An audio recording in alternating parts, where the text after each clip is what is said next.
काकू त्यांनी एक निखिल कन्स्ट्रक्शन म्हणून सबलेट करून दिलाय काम. हो सर, त्यांना दिलं आहे आणि त्या अनुषंगाने ते पूर्ण काम करून देणार आहे आम्हाला जून पर्यंत एक्झिस्टिंग अलाइनमेंटचं सर. आणि जे बायपासचे काम आहे ते करणार त्यांनी नकार दिल्यामुळे आम्ही त्यांचं एक वेगळं अंदाजपत्रक मिनिस्ट्रीला सादर केलं होतं सर. चे क्लेम्स खूप होते त्याच्यावर आणि ते क्लेम्स आम्हाला मान्य नव्हते म्हणून आम्ही त्याचा एक नवीन अंदाजपत्रक तयार करून मिनिस्ट्रीला सादर केला. त्याला प्रशासकीय मान्यता सुद्धा प्राप्त झाली. त्याचं टेंडर पण काढला. टेंडर करून नवीन एजन्सी LNA म्हणून अपॉइंट झाली आहे. पण मिनिस्ट्रीचं असं मिनिट्स अँड मीटिंग जे होती सर स्टँडिंग फायनान्स कमिटीची, त्यांचे मिनिट्समध्ये असं लिहून आलेलं आहे की एक्झिस्टिंग काम पूर्ण करून ते कंत्राटदारांनी हँडओव्हर नंतरच आपण दुसऱ्या कंत्राटदाराला काम करायला सुरुवात करू द्यायची बायपासची. म्हणून सर आम्ही त्याला पूर्ण प्रक्रिया झाली आहे LNA इन्फ्रास्ट्रक्चरची, पण आम्ही त्याला वर्क ऑर्डर नाही दिलंय. एक्झिस्टिंग लोणेरे बायपासचा जेव्हा लोणेरे फ्लायओव्हरचं काम पूर्ण होणार आहे त्यानंतर आम्ही त्याला LNAला वर्क ऑर्डर दिला. त्याला मोबिलाइज करायला तसं कॉन्ट्रॅक्टर जे काही लोणेरेचं काम पूर्ण करणार आहे त्याची कॅपॅसिटी म्हणजे तो करेल का? हो सर, करणार आहे आणि त्याचं पूर्ण झालं पण आहे सर. अप्रोचेसचं काम सुरू आहे. हो सर, बोला सर. मला करू शकलं नाही. लोणाऱ्याचं काम पूर्ण होईपर्यंत इंदापूरचा बायपास सुरू करायचा नाही. How this can, I mean, happen to the government, I can understand. Sir, standing. This is just simply foolish. I can't say anything that as a member of Parliament, Lok Sabha from the area. You see, unless and until the Lodara work is not completed, you can't start the bypass work of Indapur. That will take minimum 2 years. I tell you, you can't complete it before 2 years. Sir existing काम आम्ही जून पर्यंत पूर्ण करणार आहे sir. फक्त approaches that is connected with that. Sir साखळी क्रमांक एकच होते ना. एका साखळी क्रमांकावर दोन कंत्राटदाराला कसं you should have told me. I would have meet honorable minister. We would have find out some way. ते म्हणतात की मिनिट्स मध्येच बोललो. Yes sir. आला पण ते दादा मिनिट शेवटी दुरुस्त करू शकतात काय पण माझा सर मिनिट लक्षात घ्या त्यांना की त्या ह्याच्यात माहिती असेल की नाही, कारण इंदापूर लांब आलं आणि लोणेरे इकडे जिथे आपण मगाशी गेलो होतो. सर आम्हाला स्टँडिंग फायनान्स कमिटीमध्ये आमचे CE पण असतात सर. ते फक्त मिनिस्ट्रीचेच लोक असतात. त्यांनी तसं ठरवून दिलेलं आहे. पण आम्ही लोकांच्या नजरेत आणायला तुम्ही कधीतरी स्वतःहून सांगितलं पाहिजे. तुम्ही मागे मी मीटिंग घेतली तेव्हा काय सांगितलं की पहिला कॉन्ट्रॅक्टर स्क्रॅप केलाय, आम्ही वर्क नवीन एजन्सी म्हणजे टेंडर फ्लोट केलं. हो सर. नंतरच्या मीटिंगमध्ये मला सांगितलं तुम्ही आता काही दिवसामध्ये आम्ही वर्क ऑर्डर देणार आहोत. हो sir. You never told me की याच्याशी हे लिंक अप आहे. Have you told me? You are just telling sir आम्हाला एप्रिलमध्ये कळालंय सर जेव्हा त्याचे प्रशासकीय महिन्यात कामाला गती मिळाली. काय people from that area you can't understand. बरं आता लोणाऱ्याला ते बघितलं. हो सर. त्याच्यामध्ये माझं शेजारशी पण बोलणं झालं. मी शेजारला मंगळवारी किंवा बुधवारी बोलून घेतो. हो सर. तिथं आपल्याला सबवेत कुठं नाही. माझं काय म्हणणं की 6 लेन जिथं तुमचा सुरू होतो आणि पुढे 4 लेन सुरू होतो आणि 6 लेन पर्यंत तुमचा सर्व्हिस रोड पण आहे.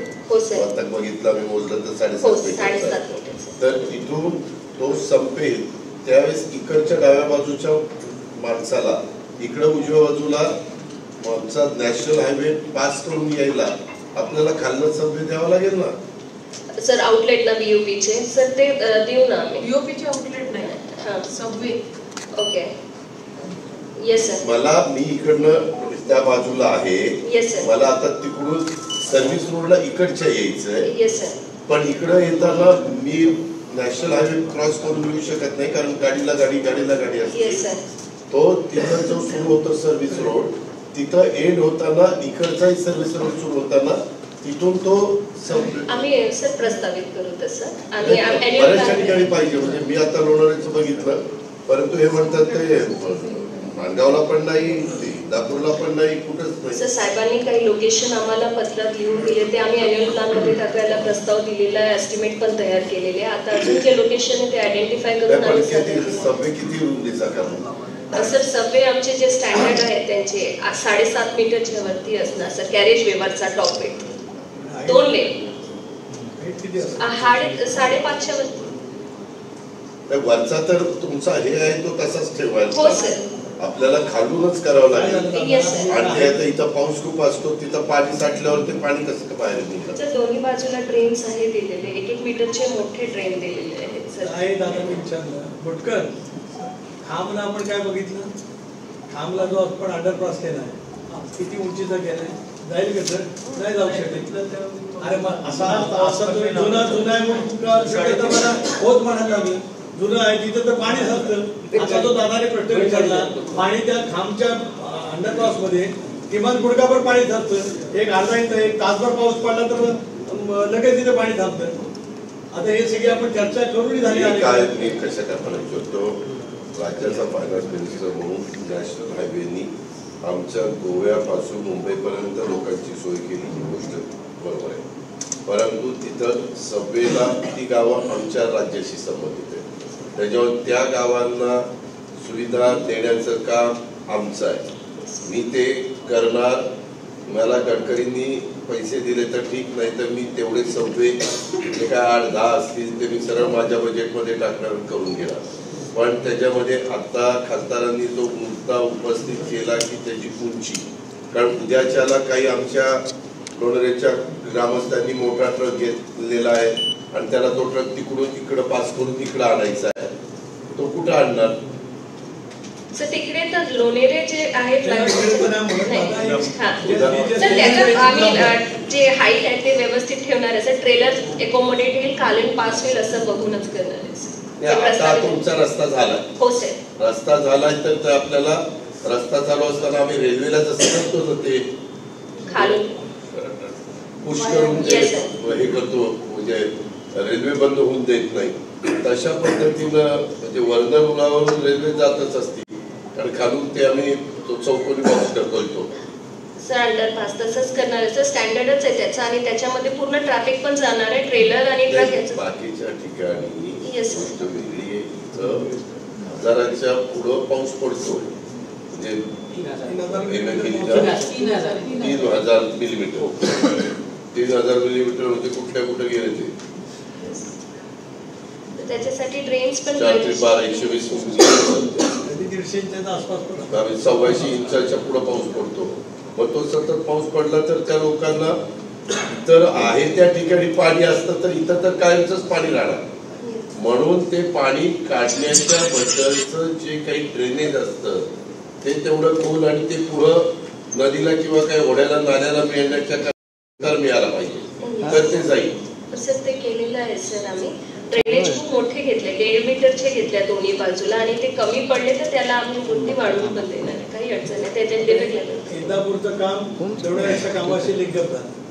3 शॉट त्या तिथे ठरवच्या फाट्यावरचा पण ब्रिज ह्या बाजून जो बाहेर आपला येतो तिथून जो सुरुवात होते बायपास खरोलीच्या फाट्यापासून त्या त्या गावाच्या तिथून बाहेर बायपास होतो. तर माणगाव बायपासची स्थिती सांगा ना.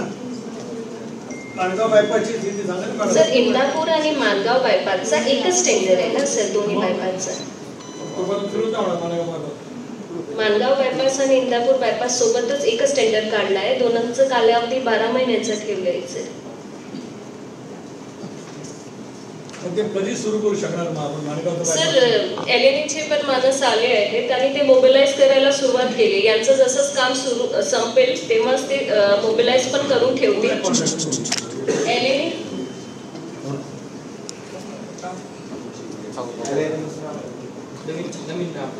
नवीन जे टेंडर झाले आप साहब ऐसा आपको बताएं कब मोबिलाइज करेगा? अभी हमने मशीनरी सर मोबिलाइजेशन करना स्टार्ट कर दिया है. स्टाफ आ रहा है हमारा. थ्योरी और प्रेसिंग सर्वे इन मैडम ने यहाँ पे बताया ये 6 लेन है या 4 लेन? 6 लेन बायपास कॉन्क्रीट का. आता आपल्याकडे जी इंदापूर माणगाव ही जी काही महत्वाची गावं आहेत आपल्या मुंबई गोवा हायवेला, त्या सगळीकडे सर्व्हिस रोड टाकले सगळी. माणगावला पण माणगाव तर सर बायपासच आहे आमचा. इंदापूर पण बायपासच आहे आणि लोणेरे टेम्पाले येथे सर्व्हिस रोड घेतले असेल. आता एक्झिस्टिंग रस्ता तो तसाच राहणार. आता हे फक्त लोणाऱ्याला वचन करावं लागेल. अशी जी गाव आहे तिथं बायपास घेतलेला नाही, तिथं मात्र दोन्हीकडे 7.5 मीटरचे सर्व्हिस रोड 6 लेन सोडून तिथं द्यावे लागेल. आता एक सांगा की हे काम सुरू करताना परत काय अडचणी आहेत का लँड एक्विजिशनची किंवा लँड एक्विजिशनचं काही अडचण नाही. फॉरेस्टची काय का नाही सर, एक फक्त प्लॉटची अडचण होती, ते त्याचा इश्यू चालू होता आर्बिट्रेशन मध्ये, ते पण संपत आलंय. होईल सर, त्यांना पण पूर्ण पोझिशन दिलंय. ड्रेन पण सर दोन्ही बाजूनी केले, आमचं एक्वायर्डच आहे. Tell us then both the work you have to start it at once. जी सर. आता पुन्हा हे सांगतील पहिले इंदापूरचा करतो मग माणगावचा करतो. अजून एकूण स्ट्रक्चरचे बीम्स वगैरे पण कास्ट करून मागच्या एजन्सीने ठेवले, त्यांना फक्त उचलून ठेवायचे काही स्ट्रेंथ बघून फक्त. आपने इस सर्वे का काम लिया है, आपका क्या अंदाज है कब तक पूरा करेंगे? सर लगभग 18 महीने का इसका पूरा टाइम है, लेकिन हम 12 महीने में इसका वो देंगे सर. लेकिन यहाँ 4 महीने तो बारिश इतनी जोरों से चलती है, लेकिन कि आप काम ही नहीं कर सकते. सर बारिश के बाद में भी हम जो 8 महीने हमें मिलेंगे ना, तो हम ट्रैफिक निकालने की पूर्ण व्यवस्था करेंगे सर. दोनों बायपास. हाँ, दोनों बायपास. आता याच्यात काय होत आहे, आता हे सगळं पूर्ण व्हायला वर्ष 1.5 वर्ष जाईल. तोपर्यंत इंदापूर जरा मागे गेले थोडंसं थांबा. ते मगाशी तो खड्डा होता, ते कसला खड्डा होता चौकोनी बरोबर असते त्याच्यामध्ये मला मोठा. हा बायपास आहे. नाही, हा बायपासलाच. तुम्ही मार्गिंग सुरू केलं नाही हो काय हा चौकोनी दिसला का सर? ते फुटिंग वगैरे असतील ना त्याच्यात पण तिथं खणून. मध्येच कुठं फुटिंग आलं? नाही सर, अंडरपास आहे सर, MIDCचा अंडरपास. पण तो मोठा करा. हो सर, 20 फीट मोठाच्या मोठा, आणि ते कंटेनर जातील अशा. अंडरपास ह्या बाजूला कुठे मिळणार आहे? माणगावच्या बाजूला हायवेचा नाही सर, बायपास म्हणजे प्रपोज MIDC तिथे येणार प्रपोज्ड आहे. 20 मीटर म्हणजे विस्तृत 60 फूट. येस 30 फूट जायला 30 फूट यायला. येस सर, का 60 फूट जायला 60 फूट यायला? एकच 20 metre लांबीच कॉलमचा. Yes.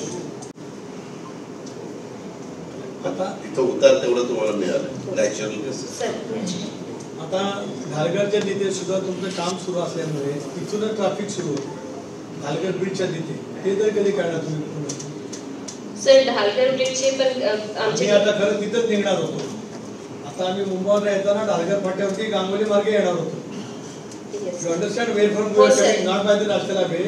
We are going to Ravada, Ravada to Nijapur, and from there to Gangoli, Palgaon, we are coming well here. आता ढालगरच्या तिथे सुद्धा तुमचं ब्रिजचं काम चालू आहे. तिथे सतत किती वेळ घेणार तुम्ही काय करत? तिथं तर पहिला वॉटरनेट ट्रॅफिकची तिथं सुरू होते. अध्यक्ष बरोबर ना?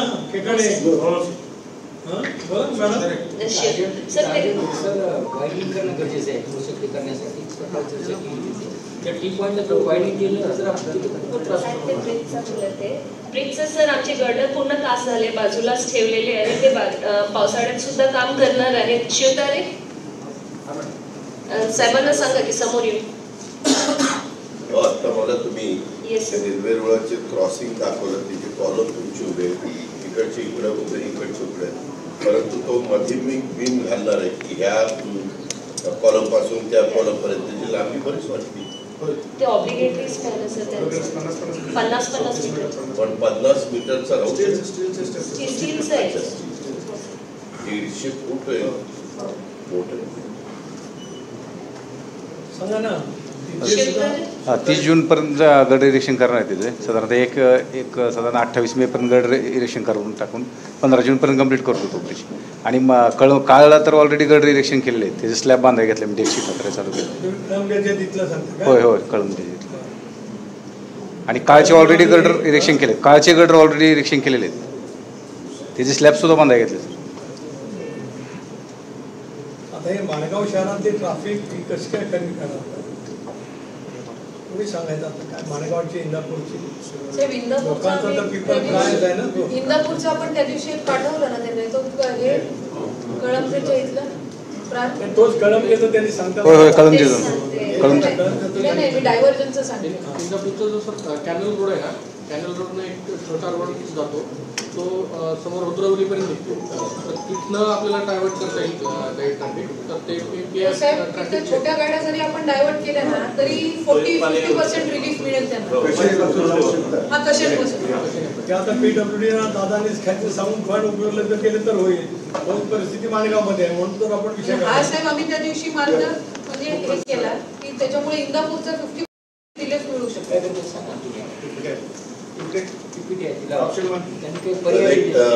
मी तुम्हाला फायनान्स मिनिस्टर म्हणून सांगतो, याच्यामध्ये ज्या गोष्टी नॅशनल हायवे करूच शकत नाही, त्यांच्यात ते बसतच नाही, त्या गोष्टी आपल्याला आपल्या नागरिकांच्या करता करणं गरजेचंच आहे. तिथं आपण निधी उपलब्ध देऊ, काळजी करू नका. पण पहिल्यांदा आपण तिकडनं मागायचा प्रयत्न करू. गडकरींनी प्रतिसाद दिला, दुधात साखर नाही दिला तर हॅलो, पण कुठलाही मुद्दा ठेवू नका, नाहीतर परत एकदा झालं मुद्दे राहिले तर लोक तर जोड्यानेच मारतील तुम्हाला. पण आम्हालाही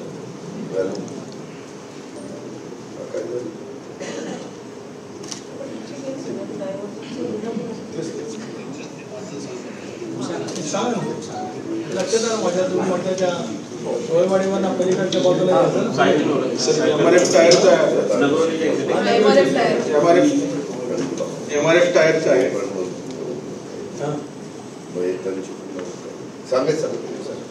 सर एक मुंबई गोवाला, मुंबईहून जाणारी ट्रॅफिक गोवाकडे जाण्यासाठी जर हा मार्ग आपण अवलंबला तर पूर्णपणे माणगाव हा वन वे ॲक्टिव्ह आहे. येणाऱ्या ट्रॅफिकसाठी वन वे, जाणाऱ्या ट्रॅफिकसाठी वन वे. त्यामध्ये टोटल जो हा रस्ता आहे आपला MRF टायरपासून बाहेर निघतो, उजव्या बाजूला फुटतो, त्या टायरपासून मोरबा रोडला जातो. ही लांबी 1200 मीटर आहे, नगरपालिकेची लांबी आहे सर. त्यानंतर पुढं मोरबा टू दहिवली ते गोरेगाव हा MDR 64 आहे, 5.5 मीटर रुंदीचा रस्ता ओके आहे. तो साधारणपणे 9 किलोमीटर लांबी आहे. आणि गोरेगाव ते लोणेरे हाचा रस्ता 10 मीटर रुंदीचा स्टेट हायवे आहे. असं जर ट्रॅफिक डायव्हर्ट केलं तर त्यापैकी हार्डल फक्त एवढंच आहे की ते 1200 मीटर नगरपालिकेचा रस्ता आहे, त्या ठिकाणी 500 मीटर लांबीत फक्त 3 मीटर रस्ता आहे. आणि उर्वरित लांबीत एका बाजूला 3 मीटरची लेन आहे, एका बाजूला मुर्मीकरण आहे.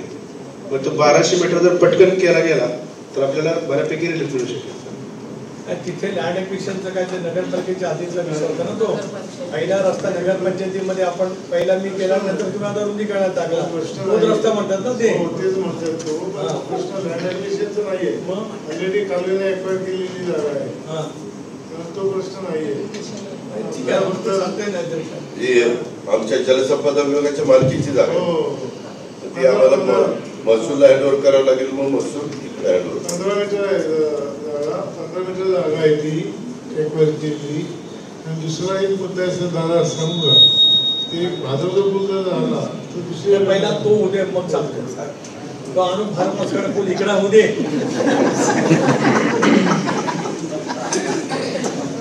हा पहिला त्या बाजूचा करू आपण, पहिला हा इथे आणू. तो पण मी बोलणारच आहे, कारण त्या बाजूचा कालव्याचा रस्ता आपण करत आणला, तो अजून थोडासा करून मग भाजपचा पूल करायला लागेल. दोन्ही गोष्टी आहेत. हा एक पूर्ण करू.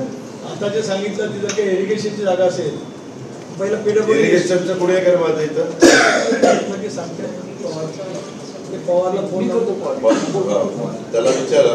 तसं असेल तर मी KIDC ला सांगावं लागेल. KIDC एक ठराव करेल नियामक मंडळाचा आणि आपल्याला हँडओव्हर करेल. बरोबर आहे. आता त्याच्यामध्ये तुमच्या बरं एक मिनिट, जर जलसंपदाची नसेल तर मग मात्र अर्जन्सी क्लॉज घालून कलेक्टर तुम्हाला ॲक्विजिशनचं काम करावं लागेल. मी त्याला मदत करतो. 100% कालवेचे कालवा चालू होतात त्या ठिकाणी इरिगेशन 100% बंद आहे. पर्याय सुचवतोय, परत कालव्याची नोई दुसऱ्याची आहे, पुन्हा मग मीटिंग. त्यापेक्षा आता दादा सांगतात की उद्या समजा इरिगेशनची सोडून खाजगी निघाली तरी अर्जन्सी क्लॉज जाऊन ॲक्वायर करायचं आणि ॲक्विजिशनचे पैसे स्टेट गव्हर्नमेंट देईल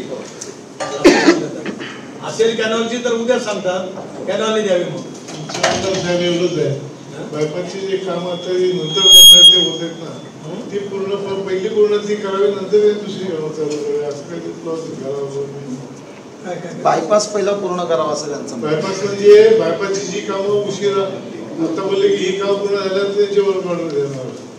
तुम्ही मग मगापासून मी तेच म्हटलं त्या मॅडमना की अशी अट होती, मला सांगितलं असतं दिल्लीत आपण काहीतरी करू शकलो. आता त्या कॉन्ट्रॅक्टरने सांगितलं की तो 30 तारखेपर्यंत काम पूर्ण करतोय. आता सांगितलं म्हणजे ज्याच्याकडे एवढ्याचं काम आहे त्याने साहेब ते कॉन्ट्रॅक्टर चालल्यावर मला वाटतंय ते कॉन्ट्रॅक्टर सोडून चाललं असं वाटतं. त्याला काय त्याला वाटलं तो काम ते सोडून देते ते आणि ते नको ते कामं करते ते. तुम्ही आता उशिरा ऐकलं, दिल्लीच्या फायनान्स कमिटीच्या त्या मीटिंग मध्ये होऊन मिनिट झालं, त्याच्यावर मला जे बोलायचं ते मी मगाशी बोलून झालं. आता पुन्हा रिव्हर्स बॅक जाण्यात काय अर्थ नाही, मीटिंगचा वेळ घेण्यात. आता आपण त्याला सांगितलं की तो काम कधी सुरू करणार, तर त्या कॉन्ट्रॅक्टरला ज्याला काम दिलं तो पण समोर आलाय. त्यांनी सांगितलं की मी आता मोबिलायझेशन सुरू केलं, एकदा मला वर्क ऑर्डर मिळेल की मी लगेच काम सुरू करू शकतो. आमच्या बायपासचं काम 18 महिन्यांनी चालू होईल असं म्हणजे आता काय 18 महिन्यांनी चालू होईल. 18 महिने जरा मुदत आहे, पहिलं काम पूर्ण करायला. नहीं, अभी बताया उन्होंने, फिर सुना नहीं, बताया आप बताया अभी कब शुरू करने वाले. सर अभी जैसे वर्क ऑर्डर हमें मिलेगा हम कार्य चालू कर देंगे. हमने मशीनरी सब ले आए हैं, स्टाफ हमारा आ चुका है. तर आपल्या निवडणुकीला आपण जेव्हा विचारलं होतं तेव्हा त्यांनी सांगितलं टेंडर प्रक्रिया चालू आहे, बरोबर आहे का नाही. त्यानंतर सांगितलं प्रोसेसमध्ये, आता सांगितलं वर्क ऑर्डर आहे. आता वर्क ऑर्डर झाल्यानंतर पावसाळा येतो 4 महिने, संपलं ना काम. ते तोच मुद्दा मगाशी तर आपण चर्चा अहो केली. तुम्ही ऐकत नाही. मगाशी त्यांना मी हा प्रश्न विचारला, ते मी म्हणलं की इथं 125 इंच पाऊस पडतो, मग तुम्ही कसं उरकणार. ते म्हणले पावसाचे 4 महिने वाया गेले, तरी राहिलेले 8 महिन्यामध्ये मी माझं काम कव्हर करीन. ऐसा ही आपने मुझे कहा ना. जी सर. वही तो बातें हुई ना उसके बारे में. आता राजू काय तो विषय झाला, तोपर्यंत वर्ष 2 वर्ष 1.5 वर्ष जाऊ शकतात. म्हणून आपण पर्याय मार्गाचा विचार केला. बायपास झाले तर ते पर्याय मार्ग आपल्यासाठी काय स्वरूपाचे होऊ शकतात. जसं इंदापूरच्या तिथला विषय झाला, तोही विषय. तुमचा जो विषय त्या बाजूचा आहे, म्हणजे मोरब्या रोडला मिळाला, तिथे इरिगेशनची जागा घ्यायची आणि सगळ्या रस्त्याच्यासाठी लागणारे पीडब्ल्यूडीने एस्टिमेट तयार करायचे. पीडब्ल्यूडी करायला नगरपालिका हो म्हणेल ना, म्हणजे आता काय विचारतो का नगरपालिका आल्या म्हणून. नाही प्रश्न नाही तो साहेब. आम्हाला काय म्हणणं आहे की दादा आले तर आता अरे सांगतो ना मी, परत कुठं नाही म्हणतो. त्याबद्दल किरकोळ कशाला मागणी करायची. एक तुम्ही आता बांबोली फाट्यापासून नांदेड तुम्ही ऐका, तुम्हाला सांगतो मी, त्या रस्त्याचा आता याने जो प्रस्ताव सांगितला ना, तुम्ही पीडब्ल्यूडी वाले आहेत ना, हायवे हे national highway national highway PWD आहे. Two different way. One is national highway authority with Ghotkar to एक सेलर म्हणजे आपल्या. मग तुम्ही करा, कोणी करा, हे एस्टिमेट तुम्ही तयार करा, त्याला पैसे दादा देते. हा एक भाग झाला. आता दुसरा जो मुद्दा आहे, या बाजूने निजामपूर फाट्या गावाकडे आल्याच्या नंतर जो कालव्यावाना आपण येतो, तो रस्ता कालव्यावाना या काळ नदीच्या भादवच्या आसपास मिळतो. तिथे ब्रिज झाला तर तिथूनही ट्रॅफिक या बाजूने, म्हणजे त्या बाजूने पण होईल आणि या बाजूने पण होऊ शकते. ते सांग. Yes sir. ते पीडब्ल्यूडीचे गणगणे साहेब त्यांनी सर्वे केला होता. काय ते सर भादवच्या इथं पूर्वी इरिगेशनने ॲक्वाडक्ट तिथं बांधलेलं आहे, तिथं कालवा चालू आहे. तो 105 मीटरचं काळ नदीवरचं त्यांचं ॲक्वाडक्ट आहे. त्याच्या साईडलाच आपण ब्रिज प्रस्तावित करू शकतो. साधारण त्याला 25 कोटीची निधी आपण बजेटमध्ये, नाबार्डमध्ये पण सुचवलं होतं आणि बजेटमध्ये पण सुचवलं होतं. पण जर मंजूर झालं तर आपल्याला ते प्रोसेस करता येईल. याचा फायदा दादा नक्की होईल. एवढं तर आम्हाला नाबार्डमध्ये किंवा मग मला ते द्या. मला वाटतं मंगळवार का बुधवारी मनीषा म्हैसकर, शेलार, साळुंखे अशी मीटिंग लावतोय. त्याच्यामध्ये तो देऊन टाका, म्हणजे मग हा ह्या बाजूचा पण मार्ग सुटेल, तो पण होईल आणि हाही होईल. राजू शेठ डायव्हर्जनचे साहेब त्यांना एस्टिमेट सादर करू दे ना. आणि ऍक्च्युअली जे त्यांचं मी इकडचं करतो, आपल्याला एस्टिमेट देतो ना. हा एक मार्ग होता. Second option.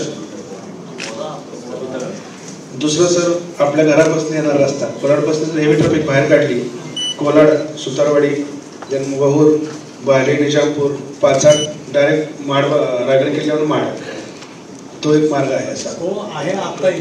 त्या रस्त्यासाठी काही गरज नाही, तो रस्ता चांगला आहे. पाचाड ते डायव्हर्जन म्हणतात, माणगाव मधलं ट्रॅफिक कनेक्शन टाळण्यासाठी तिथूनच ट्रॅफिक येईल. काही वेळेला आम्ही तसेच जातो, आताही जातो ना. आता आज दादा कुठं येणार होते तुम्ही सांगता, त्याच रस्त्याने नालगर फाट्यावर येणार होतो. आता वाटवाच आहे, तुम्ही बघा ना त्याच्या प्रोग्राम इश्यू मध्ये, तो बायपास आम्हालाही माहिती आहे. त्याला काय सगळी प्रोव्हिजनची नव्याने गरज नाही. तो फक्त त्यांना रिरूटिंग म्हणजे रिरूटिंग म्हणजे ज्या वेळेला पोलिसांना का आपण बोलवला, ट्रॅफिक पोलिसांना आणि एसपीला, अशा परिस्थितीमध्ये त्यांनी ट्रॅफिक डायव्हर्ट करायला पाहिजे. हा म्हणून हा सांगण्याचा मुद्दा. बाकी त्या ठिकाणी जसं इथे पूल करायचा आहे भादावला, त्या बाजूचा रस्ता करायचा आहे, तसं इथे तुम्ही सांगितलं तर रूटला सगळा रस्ता चांगलाच आहे. ओनली सोल्युशन, पहिलं सोल्युशन तेच सोल्युशन आहे मानगाव पंचायतीसाठी आहे ना. तो आता सध्या आम्ही तेच वापरतो, दुसरं काय वापरतो. आता एक घोटकर साहेब रस्ता पुरा करताय म्हणून पालेरामाच्या मार्गे मी खोकलेला निघतो. आता आम्ही तसेच ड्रायव्हर वापरतो ना. What is way. चला आता उरका परत तुमचं काय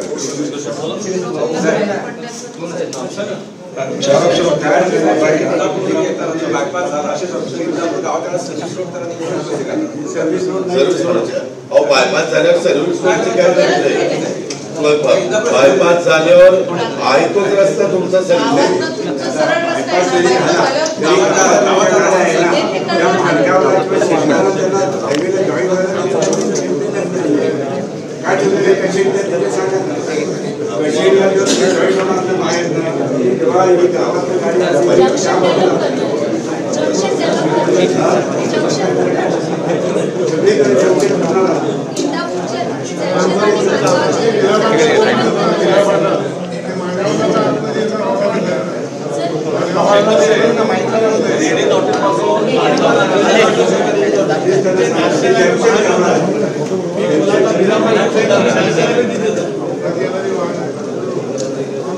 चला काय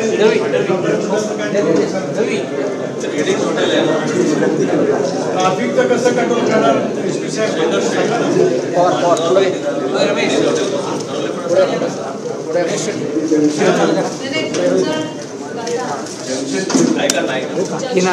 डायव्हर्जनचा विषय झाला का पहिला उरवलीवरून बाहेर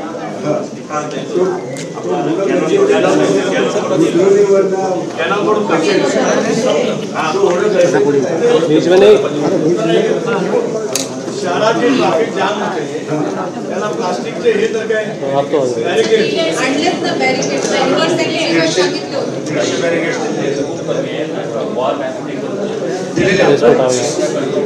150 सांगितले. म्हणजे माझ्या माहितीनुसार आजपर्यंत 100 2 दिवसात आणखी 50 किलोमीटरला किती लागतं. 3 मीटर 2 मीटर ते घेत होतो. जेवढ्या अंतरमध्ये 1.1 साधारण 700 हा पुऱ्या आपल्या 4 किलोमीटर लागते. फक्त 100 टप्प्याटप्प्यात देतो सर. ऑलरेडी दिले गेल्या वर्षी पण दिले होते. कसं होतं त्या दिवशी या वर्षी ट्रॅफिक हो सर.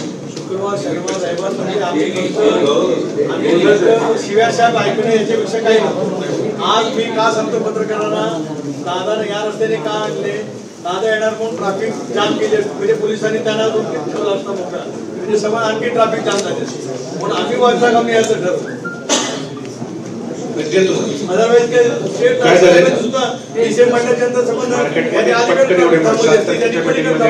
त्याला वळसा घालायचा नव्हतं म्हणून मग मी भरणार.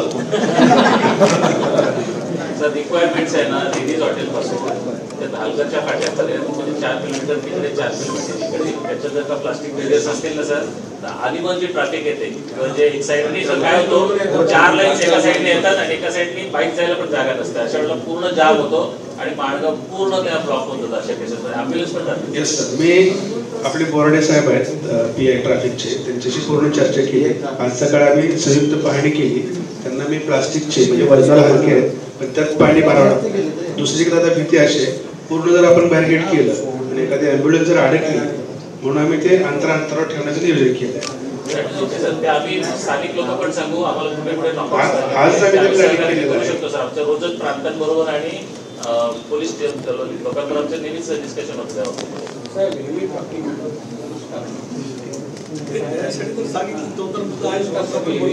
तुम्ही निवेदन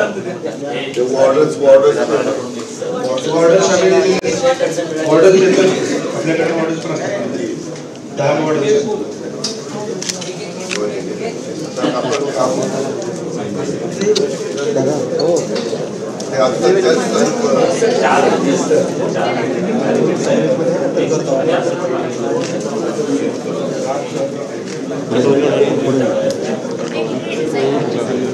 जंक्शन पिवळा वाला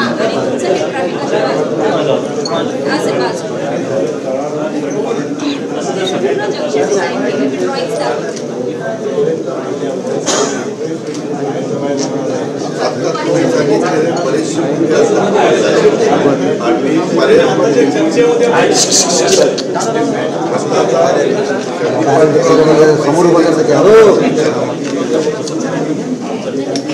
बीच में कॅमेरा अट घातलेली ते खासदारांनी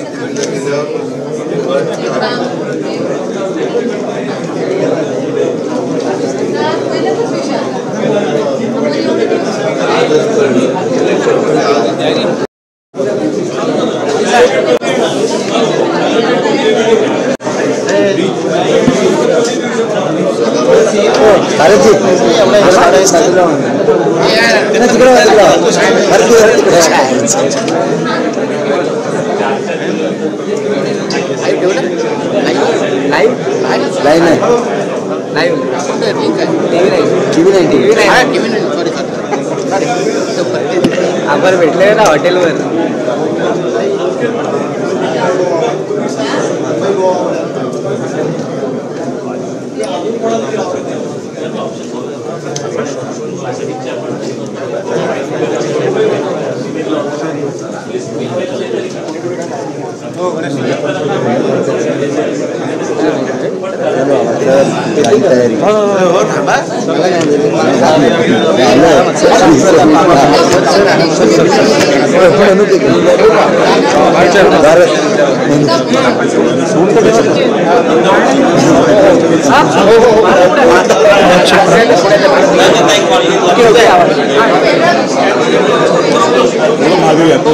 तयारी ठेवतोय मागे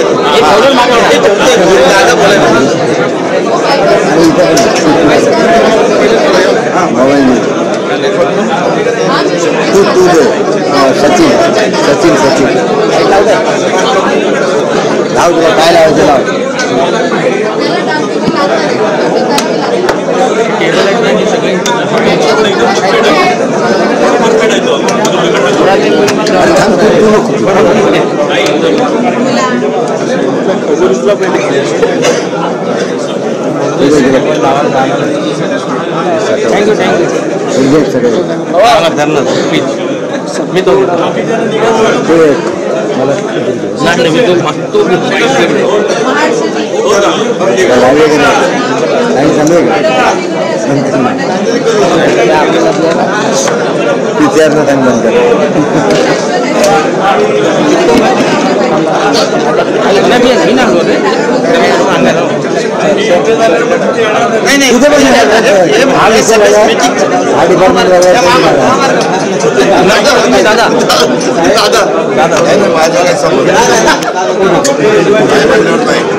क्लास घेऊन जा रे भाऊ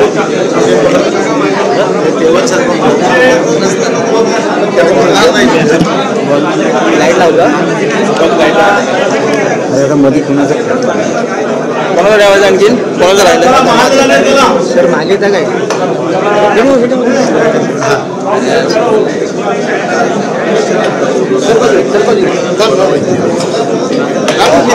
आवाज आवाज हलवत होता अरे आवाज सर बोलताय ना इकडे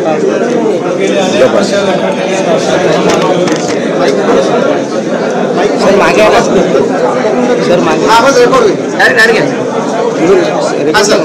करतो मी आता तोच अँगल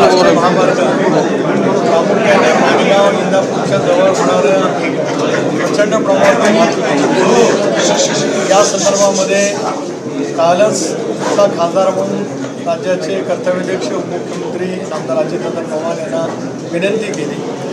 नियोजित दौऱ्यानुसार आम्ही थेटपणाने महाडला जाणार होतो, पण आम्ही त्यांचा प्रवासाचा मार्ग मी एवढ्यासाठीच बदलला की त्यांना प्रवास करण्यासाठी कदाचित वाहतुकीची कोंडी अधिक होऊ शकली असती, कारण पोलिसांनी त्यांचा मार्ग मोठा केला असता.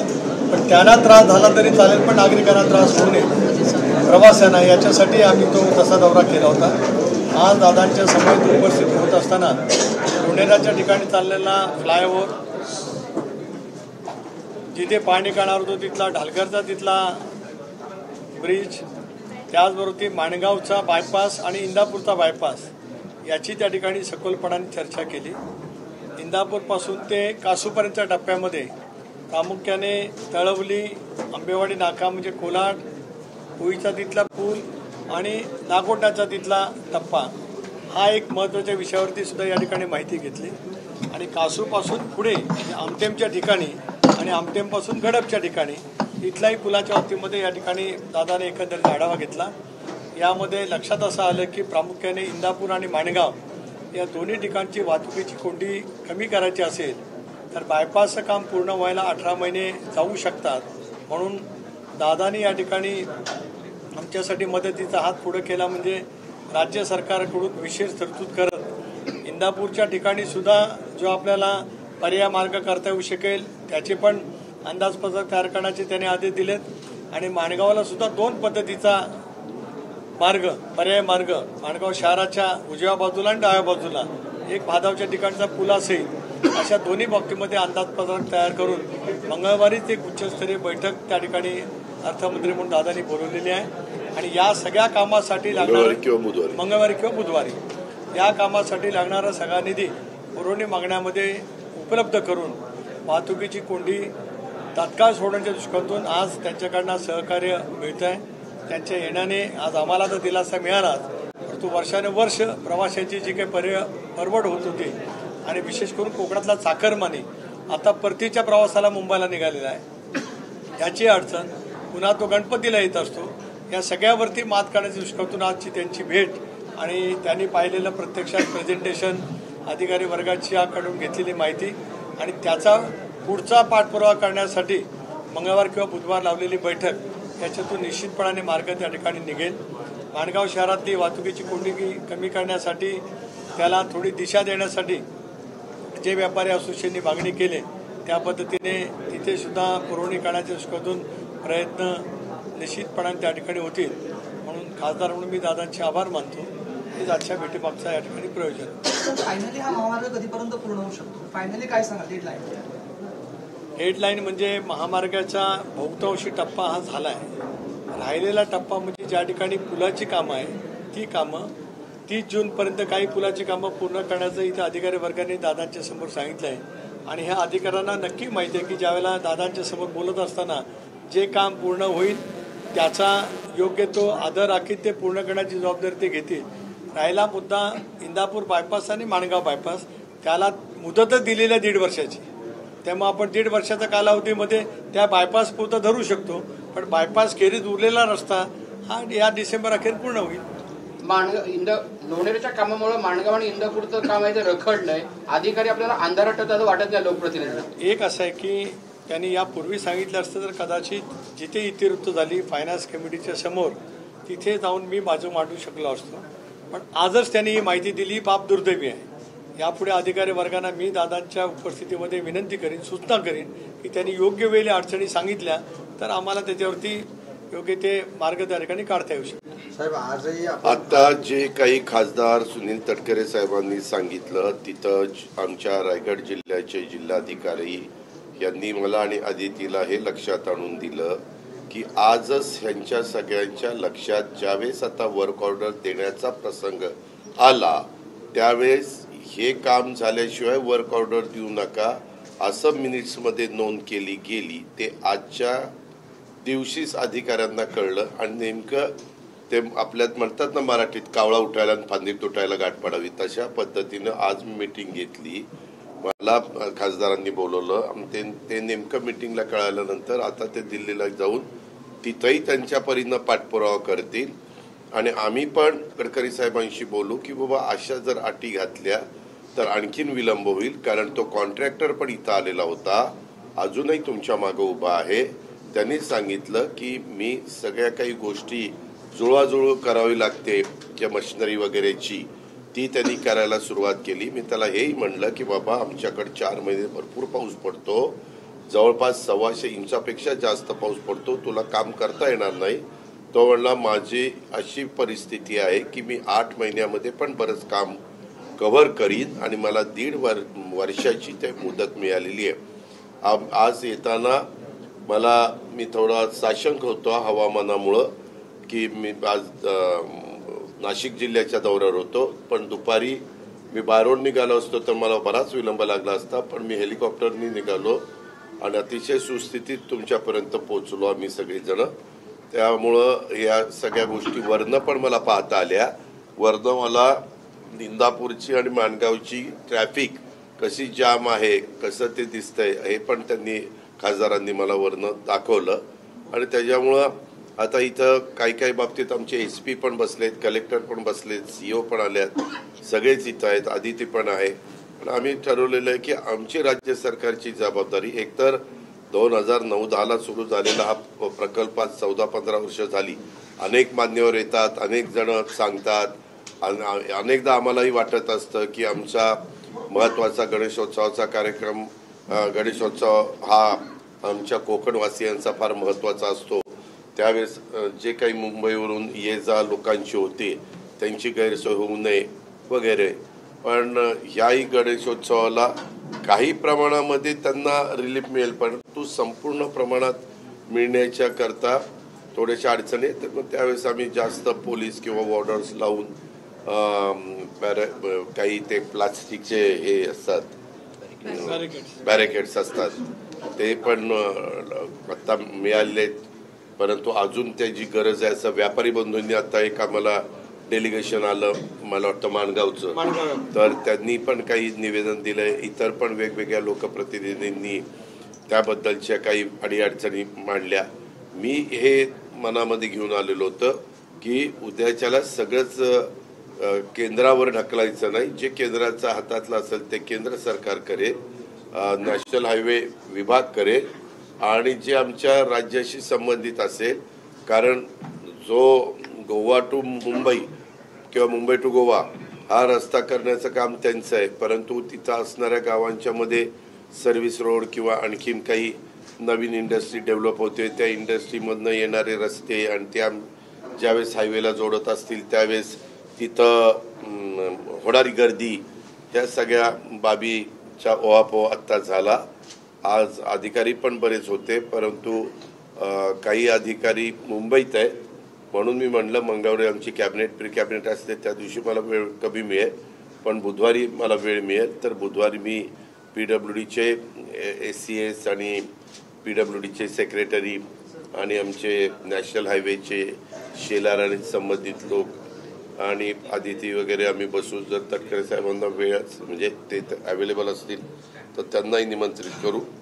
अशा पद्धतीनं आमच्या कोकणवासियांना किंवा मुंबई गोवा रोडनी जाणाऱ्या आमच्या अनेक प्रवाशांना कसं ह्याच्यातनं सहाय्य करता येईल, म्हणजे मार्ग काढता येईल. त्यांचा जो त्रास तो सहन करतात, त्यांच्या सहनशीलतेला अक्षरशः आता म्हणजे काय म्हणावं मला तर काही कळत नाही, परंतु खूप त्रास पत्रकार म्हणून तुम्ही पण अनुभवताय आणि नागरिक पण अनुभवताय. तो दूर करण्याच्या करता ही बैठक बोलवली होती. आणि त्याच्यामध्ये जर उद्या कुठली जमीन ॲक्वायर करायला लागली बाकीच्या काही गोष्टीच्या करता, आता सांगितलं की जलसंपदाची असेल तर आम्ही रेव्हेन्यूला हस्तांतर करून रेव्हेन्यू नंतर इकडं हस्तांतर करेल, अशा पद्धतीने करेल. पण इनकेस जर कुणाची खाजगी जमीन असेल तर मग ती पण ॲक्विजिशन करण्याची आम्ही तयारी ठेवलेली. त्याच्याबद्दलच्या सूचना मी आता जिल्हाधिकाऱ्यांना इथं दिलेल्या आहेत. ठीक आहे, थँक्यू.